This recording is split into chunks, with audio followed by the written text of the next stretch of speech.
नमस्कार, कैसे हैं आप सब। मैं आशा करती हूँ आप सब कुशल मंगल होंगे। और आज मैं आप सभी के लिए कालिदास की रचनाएं लेकर आई हूँ। कालिदास की रचनाएं हमारी बहुत ही इम्पोर्टेंट है और सभी कंपटीशंस में, ज़्यादातर कोई भी कंपटीशन हो, चाहे संस्कृत का हो, हिंदी से रिलेटेड हो या कोई भी जीके में भी पूछ ली जाती है ये रचनाएं। इसलिए आइए देखते हैं इन रचनाओं के बारे में। रघुवंश महाकाव्यम, ये कालिदास का महाकाव्य है और इसमें इनके 19 सर्ग हैं। कभी कभी सर्ग भी पूछ लिए जाते हैं आपके कंपटीशंस में। तो रघुवंश महाकाव्यम कालिदास का महाकाव्य है और इसमें इनकी 19 सर्ग हैं। कुमार संभवम, कुमार संभवम इनका महाकाव्य है। कुमार संभवम भी महाकाव्य है और इसमें 17 सर्ग हैं। 17 सर्गों में इसे विभाजित किया गया है। 17 सर्ग हैं।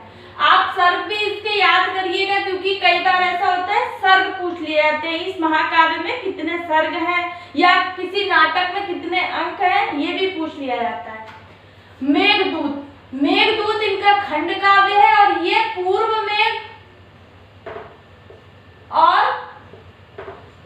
उत्तर में, उत्तर मेघ दो भागों में विभाजित है। मेघदूत इनका खंड काव्य बहुत ही फेमस खंड काव्य है और इसको दो भागों में विभाजित किया गया है, पूर्व में और उत्तर में। इसमें ये मेघ को दूत बनाकर भेजते हैं यक्ष के माध्यम से। ये इसी की कहानी इसमें बताई गई है। ऋतु संहार, ऋतु संहार इनका एक काव्य है और ऋतु संहार में 6 ऋतुओं का वर्णन किया गया है। जो हमारी 6 ऋतुएं होती हैं, उन 6 ऋतुओं का बहुत विस्तृत वर्णन किया गया है। इसमें 6 ऋतुओं का वर्णन किया गया है। ऋतुओं का वर्णन। इसके अतिरिक्त आप देखते हैं अभिज्ञान शाकुंतलम। अभिज्ञान शाकुंतलम कालिदास की बहुत ही महत्वपूर्ण रचना है और अभिज्ञान शाकुंतलम में 7 अंक है। इसमें राजा दुष्यंत और शकुंतला की कहानी बताई गई है। राजा दुष्यंत और शकुंतला की कहानी बताई गई है। शकुंतला की कहानी वर्णित की गई है, वर्णित की गई है।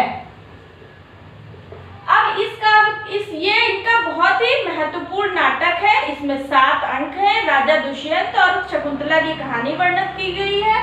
और अभिज्ञान शाकुंतलम, शकुंतला की अंगूठी जो होती है वो खो जाती है, फिर कैसे मिलती है और उसके माध्यम से उनका राजा दुष्यंत से मिलन होता है, ये कहानी इसमें वर्णित की गई है।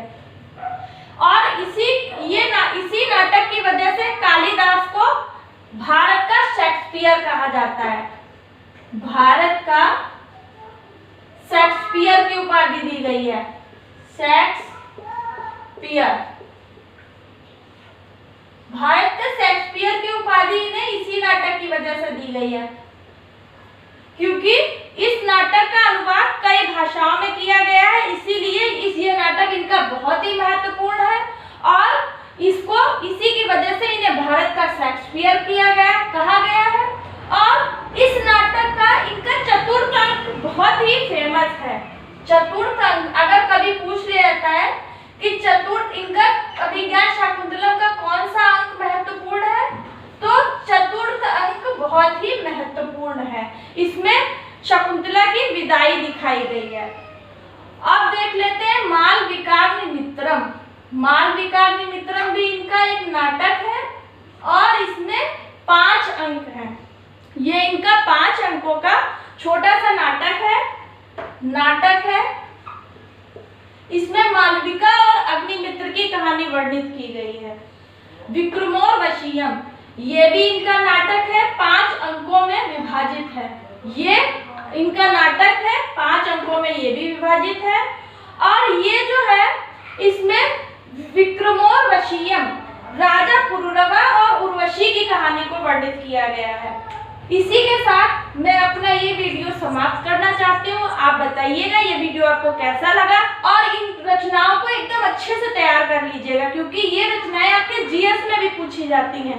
कालिदास भारत के बहुत ही महान कवि हुए हैं और उनकी रचनाओं को हमारे कंपटीशंस में पूछा जाता है, इसलिए तैयार करिए। और आप कभी मौका मिले तो इनकी रचनाओं को पढ़िएगा, बहुत ही अच्छी रचनाएं लिखी हैं।